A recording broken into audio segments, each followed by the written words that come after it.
Bonsoir, ma chère. Où allez-vous? Je me rends chez ma grand-mère. C'est des choses que j'avais à dire, qui étaient au fond de moi. J'avais une parole à délivrer, inciter toutes ces personnes sous emprise à aller de l'avant et puis à avoir ce déclic et aussi à ne pas les accabler parce que quand on est dans cette situation, on est tellement sous emprise qu'on a tendance à y retourner et à se faire juger par la société. Donc c'est vraiment ce que je veux éviter, qu'on ne les juge pas mais qu'on les aide à s'en sortir. Le déclic est vraiment intérieur, il est personnel. Il faut vouloir s'en sortir, il faut vouloir quitter tout ça, partir, vivre une autre vie. Donc sortir d'une relation toxique, c'est vraiment interne. Et puis ensuite, il faut qu'il y ait toute la structure. Donc effectivement, l'entourage, la famille, les amis, mais souvent quand on est dans une relation toxique, il n'y a plus tout ça.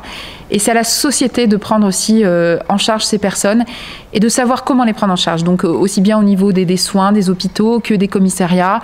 Et puis ensuite l'accompagnement parce que une femme souvent qui se libère, elle n'a plus rien, elle est démunie. La personne perverse l'a mise dans une situation d'emprise totale aussi d'un point de vue pécunier. Donc il faut pouvoir assurer la sortie de ces personnes, les aider à se réinsérer, à se réenclencher dans une vie qui va leur appartenir.